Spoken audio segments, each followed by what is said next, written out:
আকাশে ঘনিয়ে এসেছে অন্ধকার, বাতাসে বারুদের গন্ধ।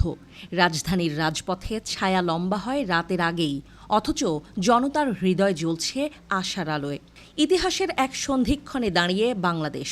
একদিকে পিছু হটতে থাকা স্বৈরশাসনের ছায়া, অন্যদিকে সামনে এগোতে থাকা একটি নতুন গণতান্ত্রিক যাত্রা, যার চালক ডক্টর মোহাম্মদ ইউনূস।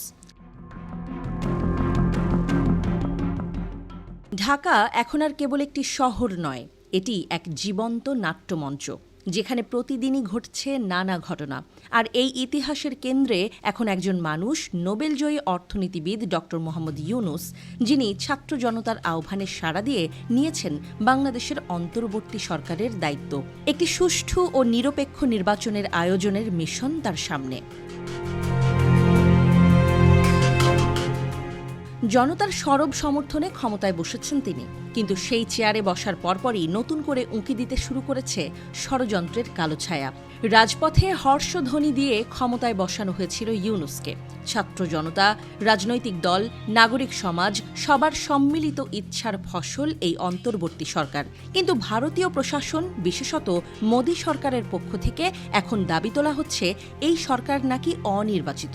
তাদের ভাষ্যে গণতন্ত্রের নামে আসলে চলছে এক গুচ্ছ নাটক।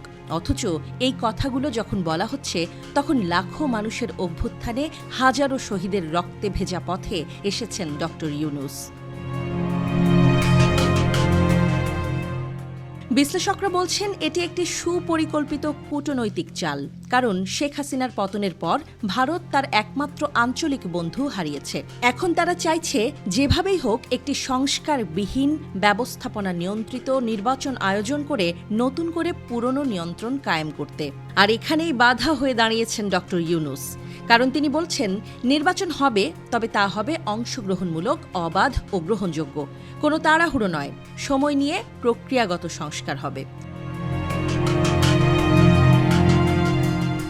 জাপানে আয়োজিত নিক্কেই ফোরামের উদ্বোধনী পর্বে ডক্টর ইউনূস বলেন, আমি রাজনীতিবিদ নই, আমার কাজ একটি বিশ্বাসযোগ্য নির্বাচন আয়োজন করা। যদি দলগুলোর দাবি থাকে প্রয়োজনে আরও সময় নেওয়া হবে, তবে সর্বোচ্চ আগামী জুনের মধ্যেই নির্বাচন শেষ হবে। তিনি আরও বলেন, গণতান্ত্রিক রূপান্তর রাতারাতি হয় না, সময় নিয়ে, ধৈর্য ধরে, সবাইকে সঙ্গে নিয়ে আমাদের চলতে হবে। তার এই বক্তব্যে অনেকেই দেখছেন এক নতুন গণতান্ত্রিক চেতনার ইঙ্গিত, কিন্তু এই পথটা খুব একটা মসৃণ নয়। কারণ একদিকে যেমন ভারতের রাজনৈতিক প্রতিপক্ষের চক্রান্ত চলছে, অন্যদিকে বাইরে থেকেও আসছে চাপ, বিশেষ করে দিল্লির দিক থেকে। বাংলাদেশ এখন এক সংবেদনশীল সন্ধিক্ষণে। ইতিহাসের দিকে তাকিয়ে আছে পুরো জাতি। ভারতের আধিপত্য বলয় ভাঙা যাবে, নাকি ভারতের চাওয়া মতো হবে এমন একটি পুতুল সরকার যাকে সহজেই চালানো যাবে কূটনৈতিক সুতোয়? শান্তির পথে হাঁটতে চায় বাংলাদেশ, কিন্তু শান্তির এই পথে বিছানো কাঁটা তুলতে হলে দরকার সততা, সময় এবং সর্বোপরি সাহস। সেই সাহস দেখিয়েছেন ডক্টর মোহাম্মদ ইউনূস।